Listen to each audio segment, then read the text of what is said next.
साथियों नमस्कार। जय कुमार पॉलिटिक्स मंच पर आप सभी का स्वागत है। राष्ट्रपति के टॉपिक में 3 राष्ट्रपति हमने पढ़ लिए।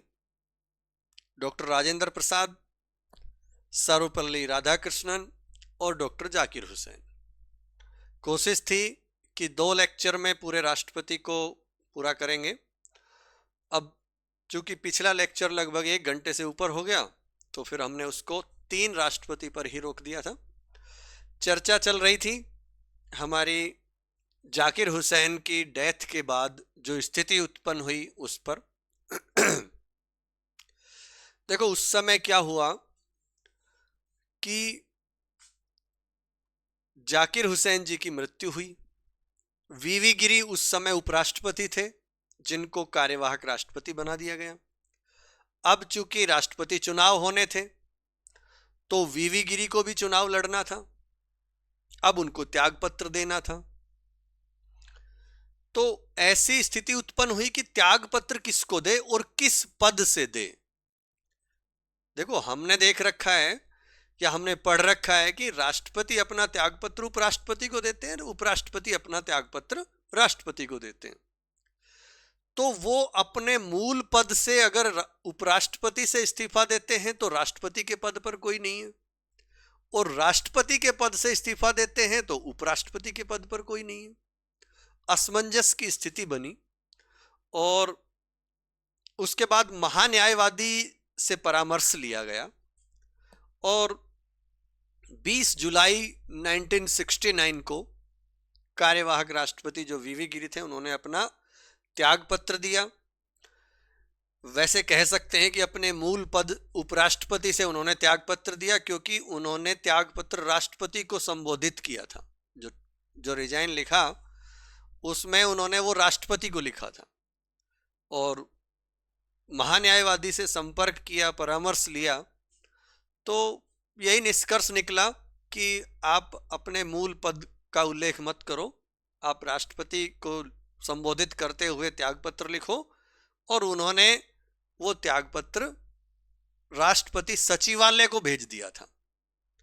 तो ऐसी स्थिति में और उसी समय एक परिस्थिति बनी कि अगर राष्ट्रपति की मृत्यु के बाद उपराष्ट्रपति भी पद पर नहीं है तो राष्ट्रपति के रूप में कौन काम करेगा। इससे पहले संविधान में कोई व्यवस्था नहीं थी। हालांकि संविधान में अब भी व्यवस्था नहीं है, लेकिन कानून बनाया गया और उस कानून में यह व्यवस्था की गई कि अगर राष्ट्रपति की अकस्मात मृत्यु हो जाती है तो उपराष्ट्रपति काम करेगा, और उपराष्ट्रपति भी नहीं है, उपराष्ट्रपति का तो पहले से प्रावधान है, उपराष्ट्रपति भी पद पर नहीं है तो फिर सर्वोच्च न्यायालय का मुख्य न्यायाधीश राष्ट्रपति के रूप में, कार्यवाहक राष्ट्रपति के रूप में काम करेगा। वो भी नहीं है तो कोई भी जो वरिष्ठतम न्यायाधीश है वो उस पद पर काम करेंगे। तो वीवी गिरी के चुनाव में ऐसी स्थिति बनी और ये चुनाव 1969 को हुआ और ये ओडिशा के रहने वाले हैं, या फिर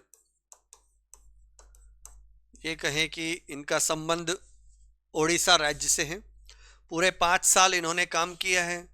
1969 से 74 तक ये इस पद पर रहे हैं लगातार, और ये भी कह सकते हैं कि ये पहले गैर कांग्रेसी राष्ट्रपति थे। अब गैर कांग्रेसी शब्द का जब शब्द आता है तो एक असमंजस की स्थिति बनती है कि सर आप ही तो ये पढ़ाते हो कि ये राष्ट्रपति किसी भी दल का सदस्य नहीं होता है। लेकिन व्यवहारिक बात यह है कि व्यवहार में तो हम देखते ही कोई ना कोई दल किसी ना किसी व्यक्ति को सपोर्ट करता ही है, किसी उम्मीदवार को, तो व्यवहार में उसको उसी दल का उम्मीदवार मान लिया जाता है। तो व्यवहारिक बात देखें तो ये प्रथम गैर कांग्रेसी राष्ट्रपति थे और एकमात्र ऐसे राष्ट्रपति हैं जिनका चुनाव दूसरी वरीयता के आधार पर हुआ।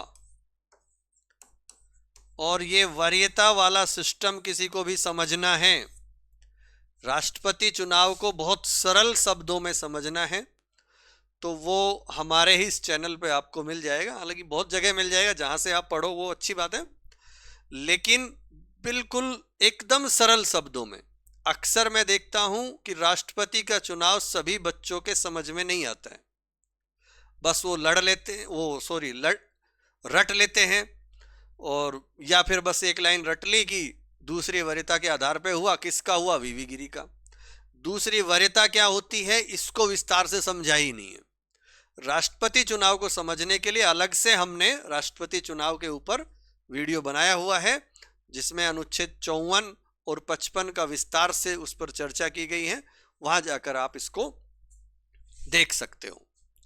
समझने की गारंटी देता हूं मैं, यहां पर मैं स्पष्ट से कह सकता हूं कि वहां पर आपको समझ में आएगा, और समझ में ना आए तो फिर आप एक कमेंट करना या हमारी मेल आईडी पर आप मेल करना, आपको संतुष्ट किया जाएगा।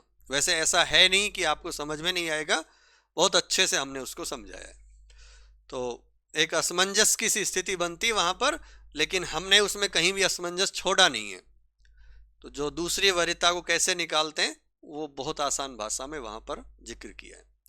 तो ये दूसरी वरीयता के आधार पर लड़ने, चुनाव जीतने वाले ये पहले ऐसे राष्ट्रपति बने हैं, और इन्होंने निर्दलीय उम्मीदवार के तौर पर राष्ट्रपति का चुनाव लड़ा था। कैसे स्थिति आप सबको पता होगा कि कांग्रेस का जो उम्मीदवार था वो था नीलम संजीव रेड्डी, और इंदिरा गांधी नहीं चाहती थी कि नीलम संजीव रेड्डी राष्ट्रपति बने। तो उन्होंने ऐसे ही ये अपने संकेत दिए या उन तक मैसेज पहुंचाया वीवी गिरी तक, आप राष्ट्रपति चुनाव लड़ो। और फिर बाद में, क्योंकि राष्ट्रपति के चुनाव में हमें पता है कि कोई भी व्हिप जारी तो होता नहीं है, किसी को भी कोई भी वोट दे सकता है। दलीय राजनीति यहाँ पर काम नहीं करती है। ऐसा नहीं कि किसी राजनीतिक दल ने अपना व्हिप जारी कर दिया तो उसको ही वोट देना पड़ेगा। तो इंदिरा गांधी ने साफ तौर पर संकेत दिया कि भाई इस चुनाव में आप सब लोग अपनी अंतरात्मा पर वोट डालें। और देखो, सामने कोई चीज स्पष्ट ना कही जाए, लेकिन पार्टी के कार्यकर्ताओं को, विधायकों को, सांसदों को सब पता रहता है कि कौन व्यक्ति क्या चाह रहा है। तो कांग्रेस पार्टी की तरफ से उम्मीदवार नीलम संजीव रेड्डी थे, और प्रधानमंत्री की तरफ से अलग से उम्मीदवार खड़ा किया गया। स्पष्ट तौर पे ऐसा कुछ नहीं है, लेकिन ये व्यवहारिक बात है, सबको पता है। और अंतरात्मा की आवाज पर ये चुनाव हुए, और दूसरी वरीयता पर लगभग उनको, किसी को भी उस समय पहली वरीयता में किसी को भी कोटा नहीं मिला था निर्धारित जो 50% मतों का है, तो दूसरी वरीयता हुई, और उस आधार पर फिर ये वीवी गिरी चुनाव जीते थे। और 1975 में इनको भारत रत्न भी मिला है। 1975 में 74 तक रहे हैं, 75 में मिला है भारत रत्न, भारत का सबसे बड़ा सम्मान।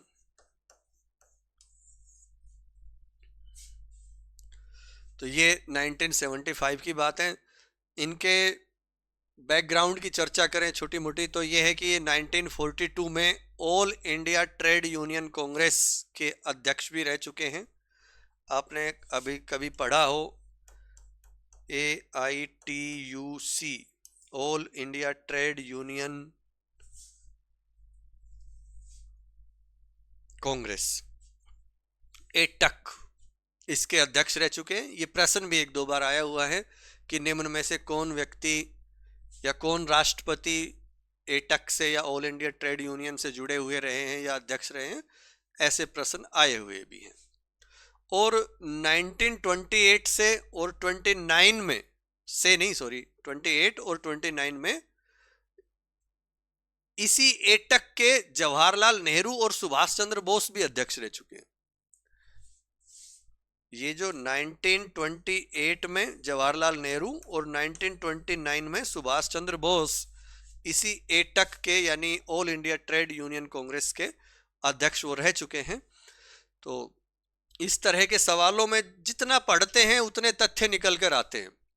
तो हम तो देखो, हमें किसी भी टॉपिक पर बहुत गहराई से पढ़ना पड़ता है, लेकिन परीक्षा की दृष्टि से आपको संक्षिप्त मटेरियल ही यहाँ पर उपलब्ध करा रहे हैं, क्योंकि फिर तथ्यों की सीमा नहीं होती है, फिर आपको ऐसे ही भंडार भरने का कोई मतलब नहीं बनता है। तो थोड़ा सा शॉर्ट में, और 1969 के राष्ट्रपति चुनाव में पहली बार हमने देखा कि दोनों सदनों के पूर्व सभापति के बीच में मुकाबला था। यानी राज्यसभा के सभापति कौन होते हैं? उपराष्ट्रपति होते हैं, तो जो वीवी गिरी थे, और इधर लोकसभा के अध्यक्ष थे नीलम संजीव रेड्डी। एक प्रश्न बनता है कि 1969 के चुनाव में या ऐसा कौन सा चुनाव था जिसमें हमारे संसद के दोनों सदनों के अध्यक्ष या सभापति राष्ट्रपति का चुनाव लड़ रहे थे? तो 1969 का चुनाव है, क्योंकि वीवी गिरी पहले उपराष्ट्रपति थे तो मतलब राज्यसभा के सभापति थे, और उन्होंने तो इस्तीफा दिया ही था लोकसभा अध्यक्ष से। तो ये एक ऐसी स्थिति बनी जिसमें ये दोनों व्यक्ति हमारे संसद के सदन के सभापति या अध्यक्ष थे। तो इनके बारे में इतना सा ही लिख लो, वीवी गिरी हेडिंग डालो, और ओडिशा लिख लो, 1969 से 74 लिख लो, फिर आगे लिखो। 20 जुलाई 1969 को कार्यवाहक राष्ट्रपति वीवी गिरी ने अपने मूल पद उपराष्ट्रपति से त्यागपत्र दे दिया, और यह त्यागपत्र राष्ट्रपति को संबोधित था। ध्यान रखना, वैसे उन्होंने अपने पद का उल्लेख नहीं किया था। हस्ताक्षर के बाद जब व्यक्ति अपना पद लिखता है कि मैं किस पद से इस्तीफा दे रहा हूं, उसका उल्लेख नहीं किया, लेकिन राष्ट्रपति को संबोधित था, राष्ट्रपति को के नाम से वो लिखा गया। और लिखो, हमें मूल पद से त्यागपत्र दे दिया, और यह त्यागपत्र राष्ट्रपति को संबोधित था तथा राष्ट्रपति सचिवालय को अपना त्यागपत्र भेज दिया। नेक्स्ट, ये प्रथम गैर कांग्रेसी राष्ट्रपति थे तथा एकमात्र ऐसे राष्ट्रपति जो दूसरी वरीयता के आधार पर चुने गए। और इसमें लिख सकते हो, वीवी गिरी ने निर्दलीय उम्मीदवार के तौर पर राष्ट्रपति का चुनाव लड़ा था। वैसे ध्यान रखना, राष्ट्रपति के चुनाव में सैद्धांतिक या ऑन रिकॉर्ड कोई व्यक्ति किसी दल का नहीं होता, उम्मीदवार नहीं होता है, लेकिन व्यवहार में हमें पता रहता है कि ये किस व्यक्ति का किस राजनीतिक दल का समर्थन है इस व्यक्ति को। तो लिखो आगे, इन्होंने कांग्रेस के उम्मीदवार नीलम संजीव रेड्डी को हराया था। इन्होंने कांग्रेस के उम्मीदवार नीलम संजीव रेड्डी को हराया था। ये सारी व्यवहारिक बातें हैं। नेक्स्ट, इस चुनाव में पहली बार अंतर आत्मा की आवाज पर वोट डाले गए। इस चुनाव में पहली बार अंतर आत्मा की आवाज पर वोट डाले गए। नेक्स्ट, 1975 में इन्हें भारत रत्न दिया गया। 1975 में इन्हें भारत रत्न प्रदान किया गया। नेक्स्ट, ये 1942 में all India trade union Congress AITUC के अध्यक्ष रह चुके हैं या थे। नेक्स्ट, एक नोट डाल के लिख लो, 1928 और 1929 में क्रमशः जवाहरलाल नेहरू और सुभाष चंद्र बोस भी इसके अध्यक्ष रह चुके हैं। नेक्स्ट, 1969 के राष्ट्रपति निर्वाचन में पहली बार दोनों सदनों के पूर्व सभापति या ओबलिक अध्यक्ष कर लो, दोनों सदनों के पूर्व सभापति अध्यक्ष में मुकाबला हुआ था। ब्रैकेट में लिख सकते हो, राज्यसभा के सभापति वीवी गिरी और लोकसभा अध्यक्ष नीलम संजीव रेड्डी। नेक्स्ट, ये तथ्य थोड़ा सा इंपॉर्टेंट बनता है यहां से, क्योंकि बच्चे सवाल सिंपल सा है, इतना ध्यान नहीं देते हैं। पता भी होता है सबको वो कि उपराष्ट्रपति थे, लेकिन ये उस समय जब सभापति की बात आती है, सदन के सभापति की, तो व्यक्ति उपराष्ट्रपति को भूल जाता है। तो थोड़ा सा इंपॉर्टेंट लिख लेना या अंडरलाइन वगैरह कर लेना। अब हम चलते हैं अगले राष्ट्रपति की तरफ। पांचवें राष्ट्रपति फखरुद्दीन अली अहमद। फखरुद्दीन अली अहमद 1974 से 1977 इनके भी पद पर रहते हुए मृत्यु हो गई थी, तो कार्यकाल पूरा नहीं हो सका। इनका कार्यकाल जाकिर हुसैन से थोड़ा ज़्यादा था, उनका 2 साल, इनका लगभग 3 साल। तो सबसे कम राष्ट्रपति का कार्यकाल जाकिर हुसैन का रहा है, जिसको हम लिखवा चुके हैं। तो देखो, ये दूसरे मुस्लिम राष्ट्रपति थे और दूसरे ही राष्ट्रपति थे जिनकी पद पर रहते हुए मृत्यु हुई। इसके बाद भी किसी व्यक्ति की इस तरह कोई घटना नहीं हुई है। और लगातार 1977 से हर 5 साल के बाद लगातार चुनाव होते आ रहे हैं। हम देख रहे हैं 82, 87, 92, 97, 2002, 2007, 2012, 2017 और 2022 लगातार चुनाव 5-5 साल के पूरे हो रहे हैं। इसके बाद ऐसी कोई दुर्घटना नहीं हुई है। तो अंतिम ये ऐसे राष्ट्रपति रहे जिनकी पद पर रहते हुए मृत्यु हुई है। और एक मामला प्रचलित है, जैसे कि 1975 का जब जिक्र आता है तो राष्ट्रीय आपातकाल का भी जिक्र आता है, जिसको लोकतंत्र के काले अध्याय के रूप में भी जाना जाता है। विचारकों के द्वारा ऐसा कहा गया है। तो उस पर हस्ताक्षर करने वाले भी यही व्यक्ति थे, क्योंकि इनके कार्यकाल में ही वो लागू हुआ था। और इनकी जब मृत्यु हुई तो बीडी जत्ती तीसरे कार्यवाहक राष्ट्रपति बने। बीडी जत्ती।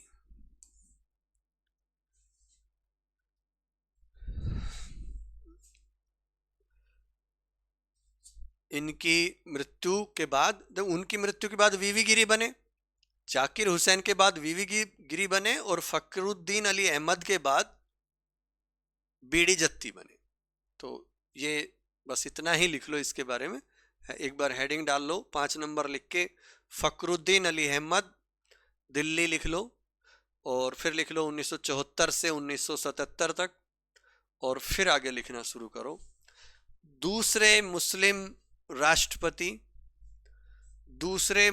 राष्ट्रपति तथा दूसरे और अंतिम राष्ट्रपति जिनकी पद पर रहते हुए मृत्यु हुई।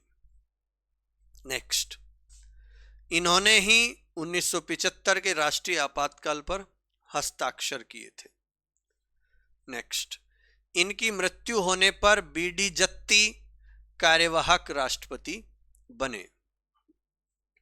अब अपन चलते हैं 6 नंबर, नीलम संजीव रेड्डी। देखो, अगर आपके पास समय हो, वैसे तो जहां तक मैं अपने विषय को पढ़ा रहा हूं तो बहुत ज़्यादा आपको किसी भी मामले में रिसर्च करनी नहीं पड़ेगी। तथ्यों की सीमा नहीं है, यहाँ पर कितना भी रिसर्च कर सकते हो। बाकी इतना इम्पोर्टेंट टॉपिक नहीं है, तो इससे भी काम चल जाएगा। कोई ऐसा प्रश्न आएगा जो हो सकता है छूट जाए, तो फिर वो हो सकता है सबका ही छूटेगा। हालांकि ऐसा प्रश्न अपना सही हो जाए तो बहुत बड़ी बात होती है, लेकिन हमें केवल एक सिलेक्शन लेना है, केवल एक एग्जाम की तैयारी करनी है। पीएचडी तो कर नहीं रहे हैं, तो फिर हमें इतनी ही नॉलेज काफ़ी है एग्जाम पास करने के लिए कि हम इसको पास कर लें। अपना पूरा सिलेबस, किसी एक चीज़ के पीछे मत पड़ो, पूरे सिलेबस को उठाओ, अच्छे से करो। और सर्च की बात कर रहा था मैं। अगर आपके पास समय हो, समय नहीं हो, सबसे पहले आपको टीचर से पढ़ना है। सेल्फ पढ़ सकते हो तो फिर किसी की जरूरत नहीं, किताब पढ़ो, बहुत है। अगर किताब से समझ में नहीं आता है तो किसी भी टीचर, कोचिंग संस्थान से पढ़ते हो, उसके बाद वो रिवीजन हो चुका है, कोर्स पूरा हो चुका है, फिर आपके पास समय है तो फिर आप ये सर्चिंग वाला काम कर सकते हो, मोबाइल में अपना टाइम खराब कर सकते हो। टाइम खराब नहीं कह सकता, आप उसमें, क्योंकि अब सारी चीजें गूगल पे आपको बहुत सारी चीजें मिल जाएगी। कुछ भी आपको नोट्स बढ़ाने हैं तो सर्च करो, कुछ भी चीज लगे आपको इंपॉर्टेंट है तो नोट कर लो उसको। बाकी ये काम सब बाद के हैं, शुरुआत में ही किसी चीज के पीछे मत पड़ो। जब सारा कोर्स पूरा हो जाए फिर आप देख सकते हो सकता है आप पहली बार में सफल नहीं होते हो, उस समय ये देखो कि जो आपके प्रश्न गलत थे क्या वो आपके नोट्स में थे या नहीं थे। अगर वो सारी चीजें आपके नोट्स में थी और आप फिर भी उसको गलत करके आए हो तो आपको कुछ भी रिसर्च नहीं करना, मोबाइल कभी नहीं उठाना, कोई नया तथ्य नहीं ढूंढना, केवल और केवल अपने नोट्स का बार बार रिवीजन करना है। और अगर ऐसे प्रश्न आए जो आपके नोट्स में ही नहीं थे किसी भी तरह, तो इसका मतलब आपको कहीं पढ़ने की जरूरत है और एक्स्ट्रा। तो नीलम संजीव रेड्डी पर चर्चा करते हैं। आंध्र प्रदेश लिख लो 1977 से 82, 1982 लिख लो। देखो ये अक्टूबर 1956 में आंध्र प्रदेश के पहले मुख्यमंत्री बने थे।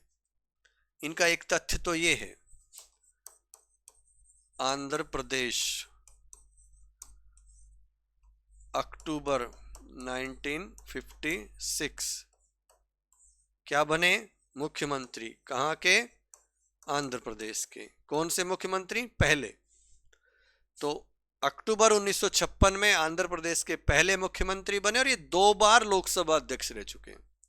एक तो ये तथ्य बनता है। देखो जब 1977 के आम चुनाव में इंदिरा गांधी की पराजय हुई तो जो नया दल गठित हुआ, राजनीतिक दल जनता दल, जब सत्ता में आया, यानी एक नया दल गठित हुआ जनता दल और वो सत्ता में आया, और मार्च 1977 को नीलम संजीव रेड्डी को सर्वसम्मति से लोकसभा का स्पीकर चुन लिया गया था उस समय।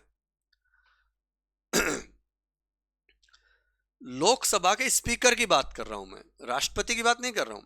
और फिर जुलाई 1977 में उन्होंने ये पद छोड़ दिया और जनता पार्टी के द्वारा राष्ट्रपति पद के लिए इनको नामांकित किया जा रहा था और किसी व्यक्ति ने फॉर्म नहीं भरा, तो फिर ये निर्विरोध निर्वाचित हुए। यानी चुनाव हुआ नहीं, एक ही व्यक्ति का फॉर्म लगा तो एक व्यक्ति का फॉर्म लगा तो इसका मतलब वो जीत गए। तो एकमात्र आज तक के इतिहास में ऐसे व्यक्ति हैं जो निर्विरोध निर्वाचित हुए हैं। ध्यान रखना, निर्विरोध, किसी भी दल ने अपना उम्मीदवार खड़ा नहीं किया, एक ही व्यक्ति खड़ा हुआ है चुनाव में। तो और नीलम संजीव रेड्डी पहले लोकसभा के अध्यक्ष हैं जो राष्ट्रपति बने, यानी पहले ऐसे व्यक्ति हैं जो लोकसभा के अध्यक्ष थे और बाद में राष्ट्रपति बने। तो इनके बारे में इतना ही काफी है। तो लिखो, हेडिंग डाल के, हेडिंग आपने डाले ली, आगे लिखो ये अक्टूबर 1956 में, नहीं डाली तो लिख लो नीलम संजीव रेड्डी, उसके आगे लिख लो आंध्र प्रदेश और फिर इनका कार्यकाल लिख लो 1977 से 82 तक।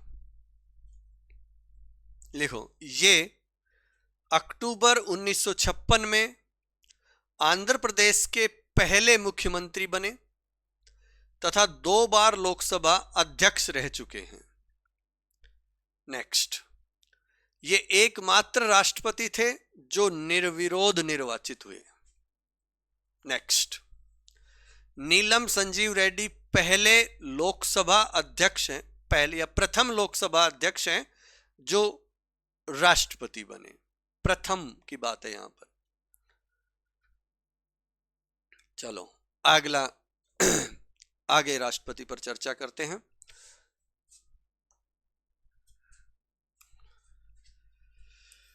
नंबर 7, ज्ञानी जेल सिंह।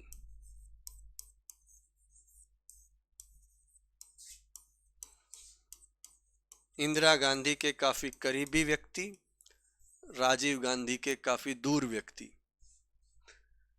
ज्ञानी जेल सिंह। 1982 से 1987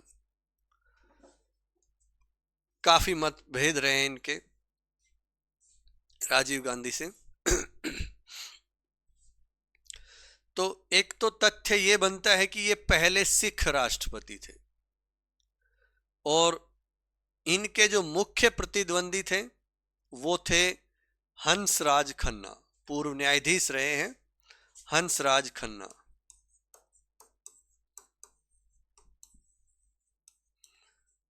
ये भी काफी चर्चित व्यक्ति हैं हंसराज खन्ना। तो इनके ये प्रतिद्वंदी रहे और ज्ञानी जैल सिंह पंजाब के मुख्यमंत्री भी रहे हैं 1972 से 77 तक। भारत के गृह मंत्री भी रह चुके हैं और पहले गृह मंत्री हैं जो राष्ट्रपति बने। और इन्हीं के समय आपने अगर विदेश नीति पढ़ ली है तो आपने देखा होगा गुटनिरपेक्ष का 7वां सम्मेलन हुआ था 1983 में, नई दिल्ली में आयोजित हुआ था। तो वो इन्हीं के कार्यकाल के दौरान था। 1983 में गुटनिरपेक्षता का 7वां सम्मेलन हुआ था, दिल्ली में हुआ था। तो इसी दौरान ये ही भारत के राष्ट्रपति थे, इनके कार्यकाल में हुआ था।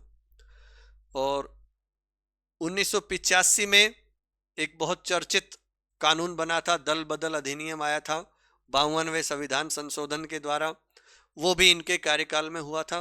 कार्यकाल याद रहता है तो कोई भी घटना जब आती तो हम अपने आप उसका आंसर ढूंढ लेंगे। तो सीक्वेंस पता होना चाहिए, कार्यकाल फिर धीरे धीरे वैसे पता ही हो जाता है लगभग। और किसी दूसरी घटना की डेट मालूम होती है तो ऐसे भी हम समानांतर वाले सवाल जो आते हैं उनको भी ठीक कर देते हैं। और इन्हीं के कार्यकाल में ब्लू स्टार ऑपरेशन आपने खूब सुना होगा, बहुत चर्चित रहा है। इंदिरा गांधी की हत्या के बाद जब 1984 में सिख विरोधी दंगे हुए थे, ये सारी घटनाएं, ब्लू स्टार ऑपरेशन, ये सब हुआ। जेबी वीटो का इन्होंने प्रयोग किया है। जेबी वीटो को हम अनुच्छेद 111 में पढ़ चुके हैं। 111 में इसका वर्णन नहीं है, लेकिन जब हमने 111 पढ़ा था तो जेबी वीटो को विस्तार से हमने एक अलग वीडियो में पढ़ लिया है। संविधान में जेबी वीटो का प्रयोग नहीं है, लेकिन इन्होंने जेबी वीटो का प्रयोग किया था। एकमात्र ऐसे राष्ट्रपति जिन्होंने इस वीटो का प्रयोग किया है।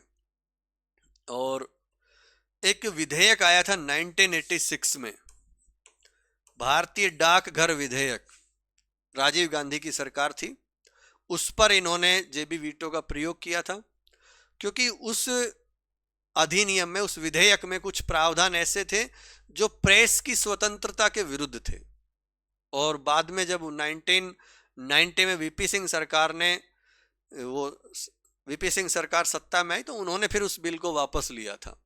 और बाद में 1994 में कार दुर्घटना में घायल होने के कारण फिर इनका निधन हो गया था।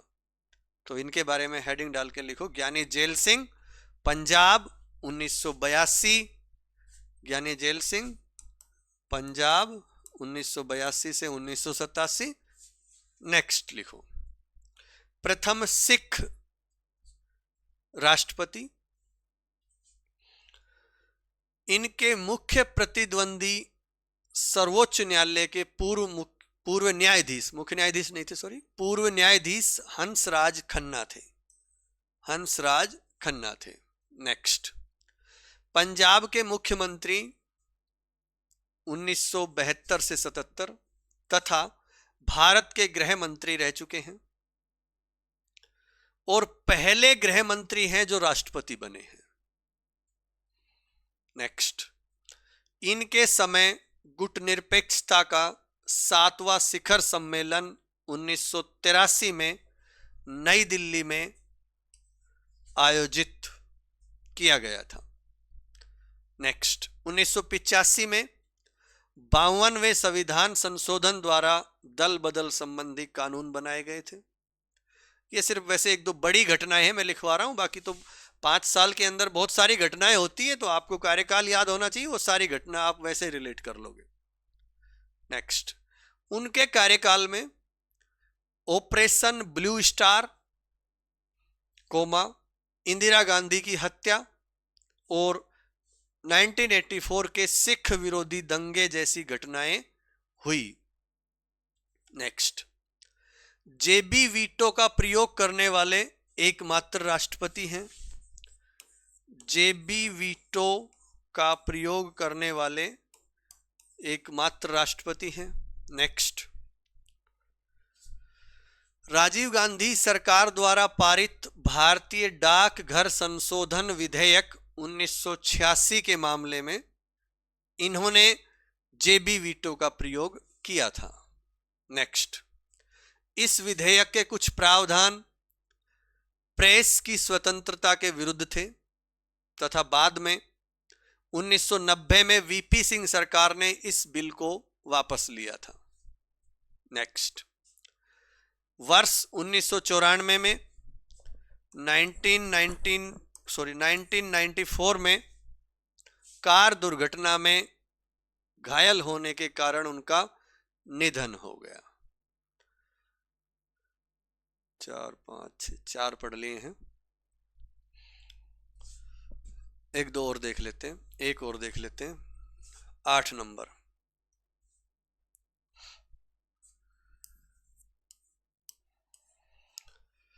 सात हमारे राष्ट्रपति हो चुके हैं और कार्यकाल के हिसाब से तो 8 हो गए हैं, व्यक्तिगत रूप से 7।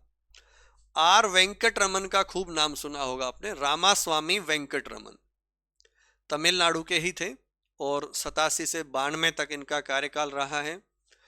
और इनके दौरान कई प्रधानमंत्री आए। इनके मुख्य प्रतिद्वंदी, क्योंकि वो प्रतिद्वंदी की बात, प्रधानमंत्री की बात करें तो 89 तक तो हमने देखा कि एक सरकार, एक सबसे बड़े बहुमत वाली सरकार रही। 84 से 89 तक राजीव गांधी की सरकार 414 सीटों का बहुमत इतिहास में आज तक किसी को नहीं मिला। देश ने भावुक होकर मतदान किया, भावनाओं के आधार पर चुनाव लड़ा गया कि इंदिरा गांधी की हत्या के कारण फिर इनको बहुत बड़ा मैंडेट मिला, जबकि एकदम गैर राजनीतिक व्यक्ति थे। राजनीति से इनका मतलब नहीं था, लेकिन फिर भी वो सबसे बड़ा बहुमत आज तक के इतिहास का, जो संभवतः ही कभी टूट पाए, नहीं तो मुश्किल है इतना बड़ा समर्थन आज के इस दौर में पाना लगभग असंभव है। बाकी तो दुनिया में कुछ भी हो सकता है, घटनाएं तो घटती रहती है। और प्रतिद्वंदी थे इनके वी.आर. कृष्णा अय्यर, ये वकील और स्वतंत्रता सेनानी थे, वकील रहे हैं, स्वतंत्रता सेनानी भी रहे हैं और संविधान सभा के सदस्य भी रहे हैं। तमिलनाडु राज्य की सरकार में मंत्री भी रहे हैं, भारत सरकार में वित्त मंत्री भी रहे हैं, रक्षा मंत्री भी रहे हैं, भारत के उपराष्ट्रपति भी रहे हैं। बहुत सारी इनका एक रिकॉर्ड रहा है अपना। और 4 प्रधानमंत्री के साथ काम किया इन्होंने। ये देखो, 4 प्रधानमंत्री राजीव गांधी के समय तो ये बने ही थे। राजीव गांधी के बाद वीपी सिंह, फिर चंद्रशेखर,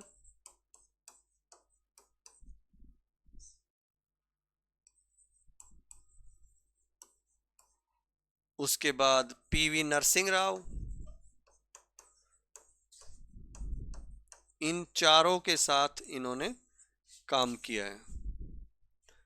एक राष्ट्रपति जिन्होंने 4 प्रधानमंत्रियों को शपथ तो नहीं कहेंगे, क्योंकि ये 87 में बने हैं और राजीव गांधी 84 में बने थे, तो राजीव गांधी को तो इन्होंने शपथ नहीं दिलाई, लेकिन बाकी 3 लोगों को इन्होंने शपथ दिलाई। और इनके समय में एक बड़ा संशोधन हुआ, चर्चित संशोधन हुआ, 61वां संविधान संशोधन हुआ 1989 को, जो सबको पता है किससे संबंधित था। सार्वभौमिक वयस्क मताधिकार की जो आयु है 21 वर्ष, उसको घटाकर 18 वर्ष किया गया था। तो इतना सा लिख लो इनके बारे में। 8 नंबर डाल के लिखो रामास्वामी वेंकट रमन, या आर वेंकट रमन लिख सकते हो।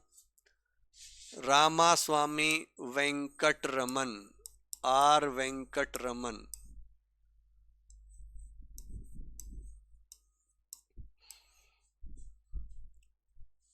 तमिलनाडु 1987 से 1992 लिखो। इनके प्रमुख प्रतिद्वंदी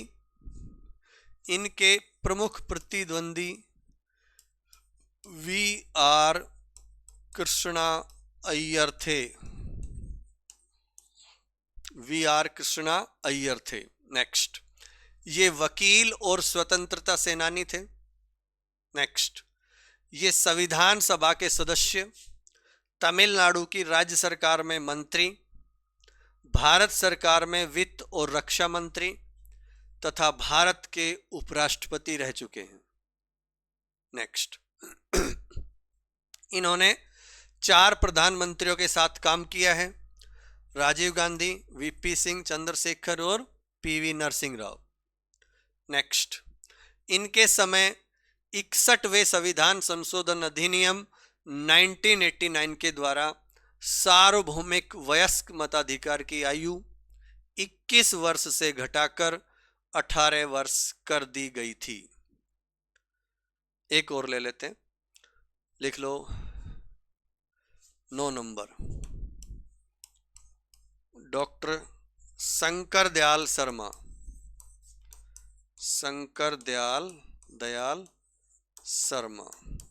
जी आ गए। डॉक्टर शंकर दयाल शर्मा लगभग 35 मिनट से ऊपर हो चुके हैं, तो अभी चलते हैं और थोड़ा सा देखते हैं, 1-2 का और हो जाएगा, सोचते हैं 1 घंटे के आसपास करते हैं। लिखो, शंकर दयाल शर्मा, ये मध्य प्रदेश से संबंधित है। 1992 से 97 इनका कार्यकाल रहा है। पेज तो नया ले लेना चाहिए था वैसे हमने, ये लो। 1992 से 97 तक इनका कार्यकाल रहा है। मध्य प्रदेश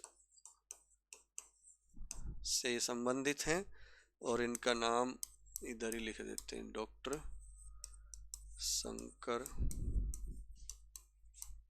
दयाल शर्मा। डॉक्टर शंकर दयाल शर्मा,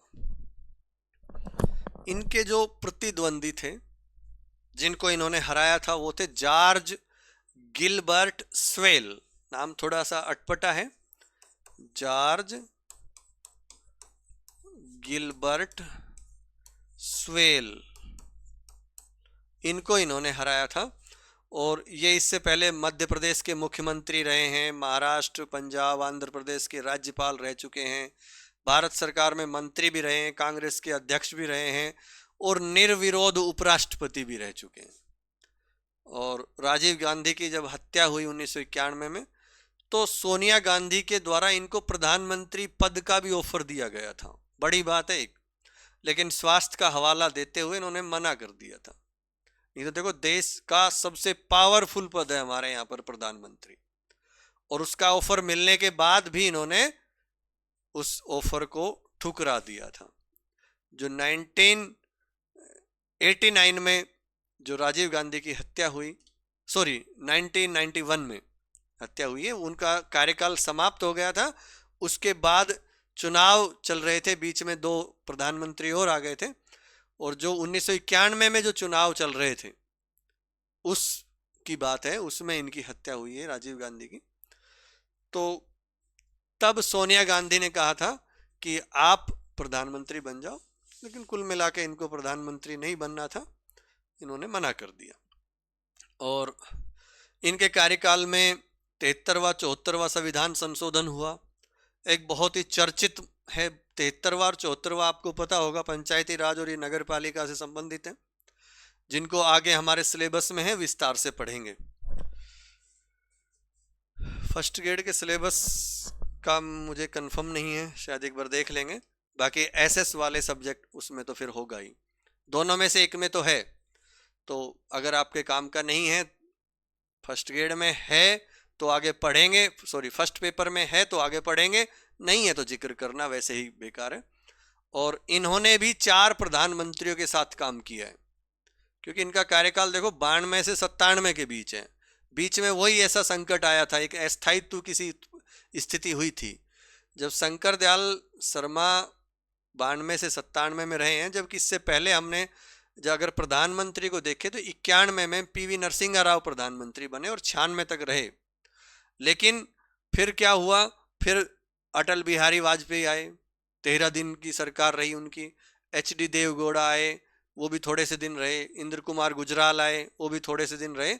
और नरसिंह राव तो थे ही जब ये राष्ट्रपति थे। तो कुल मिलाकर इन्होंने भी 4 प्रधानमंत्रियों के साथ काम किया है। तो इनके बारे में बस इतना ही लिख लो। डॉक्टर शंकर दयाल शर्मा, मध्य प्रदेश, 1992 से 97। इसके आगे लिख लो मध्य प्रदेश, और मध्य प्रदेश के आगे लिख लो 92 से 97। लिखो, ये भी लिख लो।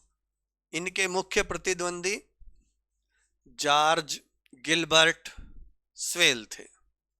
नेक्स्ट, ये मध्य प्रदेश के मुख्यमंत्री, महाराष्ट्र, पंजाब, आंध्र प्रदेश के राज्यपाल, भारत सरकार में मंत्री, कांग्रेस के अध्यक्ष तथा निर्विरोध उपराष्ट्रपति रह चुके हैं। निर्विरोध उपराष्ट्रपति, उपराष्ट्रपति को अंडरलाइन कर लेना, कभी राष्ट्रपति समझ जाओ, रह चुके हैं। नेक्स्ट, इन्होंने 20 अप्रैल 1993 को 73वें और 74वें संविधान संशोधन अधिनियम को मंजूरी दी थी। नेक्स्ट, इन्होंने भी 4 प्रधानमंत्रियों के साथ कार्य किया हुआ है। PV नरसिंह राव, अटल बिहारी वाजपेयी, HD देवगौड़ा और इंद्र कुमार गुजराल।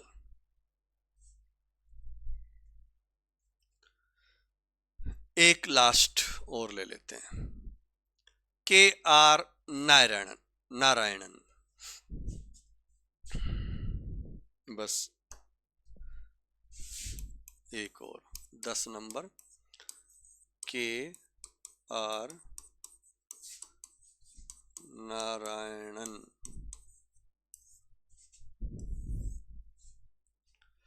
KR नारायणन, कोचेरी रमन नारायणन, केरल के रहने वाले, और 1997 से 2002 का इनका कार्यकाल। इन्होंने TN शेषन को हराया। TN शेषन को तो जहां तक है आप जानते ही होंगे, हमारे मुख्य चुनाव आयुक्त रहे हैं और आज तक के सबसे प्रसिद्ध चुनाव आयुक्त रहे हैं। तो इनके बारे में चर्चा ना ही करूं तो अच्छा है, क्योंकि सब जानते होंगे। सबसे प्रभावशाली व्यक्ति रहे हैं, एकदम केंद्र बिंदु हो गए थे, इनको सब जानते हैं। तो इन्होंने उनको राष्ट्रपति के चुनाव में हराया था, और इस निर्वाचन में पहली बार दिल्ली और पुडुचेरी के जो विधानसभाओं के निर्वाचित सदस्य हैं उन्होंने भाग लिया था।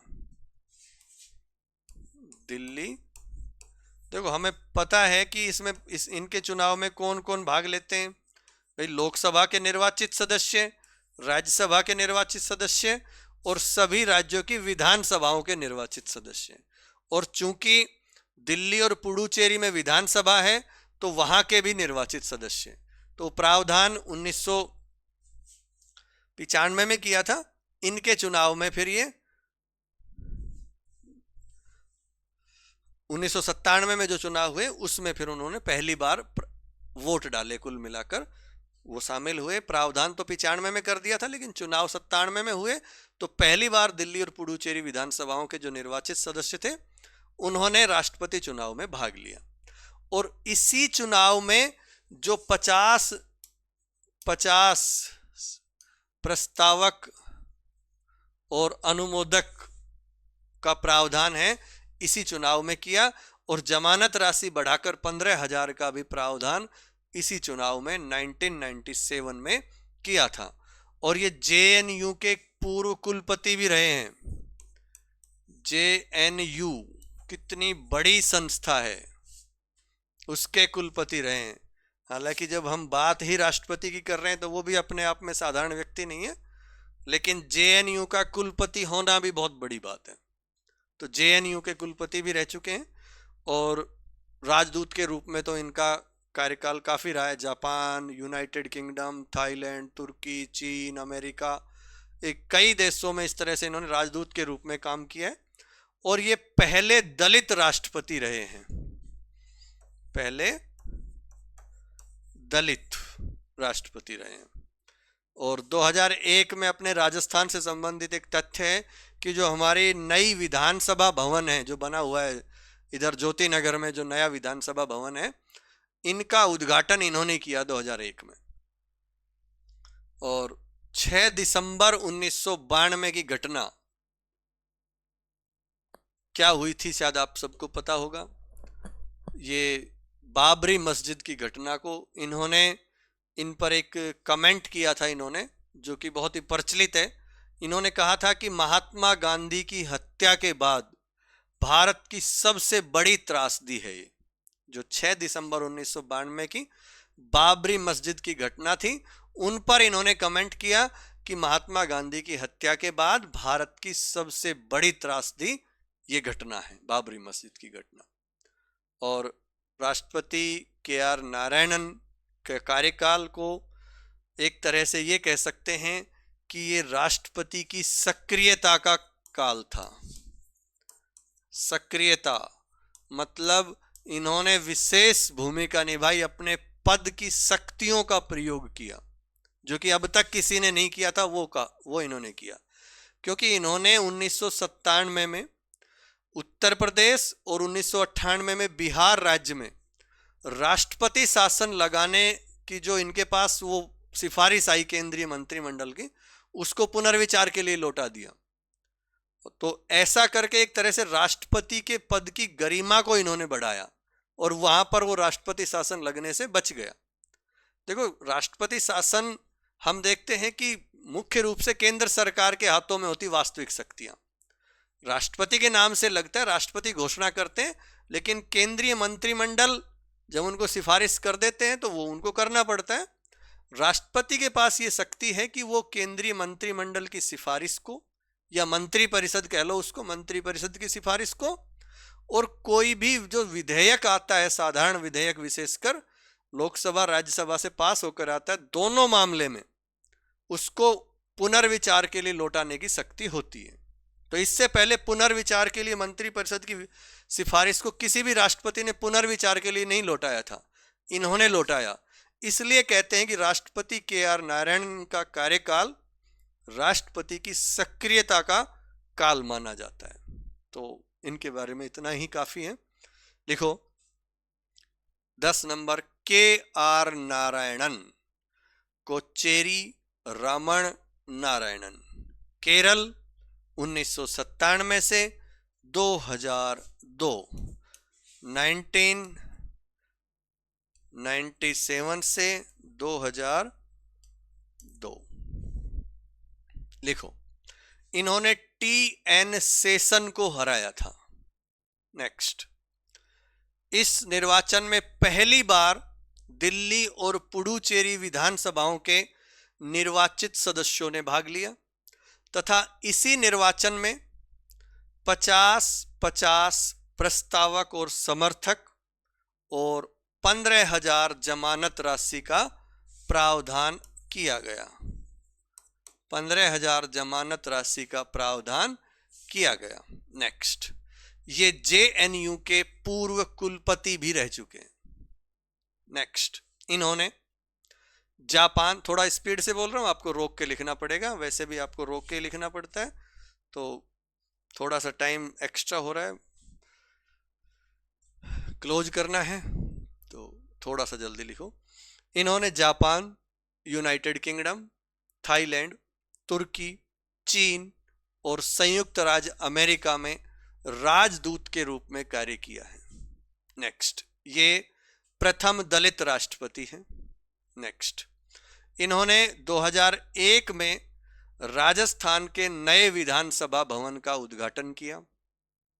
नेक्स्ट, इन्होंने 6 दिसंबर 1992 की बाबरी मस्जिद की घटना को इन्वर्टेड कोमा करके शुरू करके लिखो, महात्मा गांधी की हत्या के बाद से भारत की सबसे बड़ी त्रासदी, कोमा बंद, कहा है। नेक्स्ट, राष्ट्रपति के.आर. नारायणन के कार्यकाल को राष्ट्रपति की सक्रियता का काल कहा जाता है क्योंकि इन्होंने 1997 में उत्तर प्रदेश, 1997 में उत्तर प्रदेश, और 1998 में 1998 में बिहार राज्य में राष्ट्रपति शासन लगाने की केंद्रीय मंत्रिमंडल की सिफारिश को पुनर्विचार के लिए लौटाकर राष्ट्रपति पद की गरिमा बढ़ाई है। तो साथियों, आज के लिए इतना ही। मिलते हैं कल फिर से इसी मंच पर। धन्यवाद।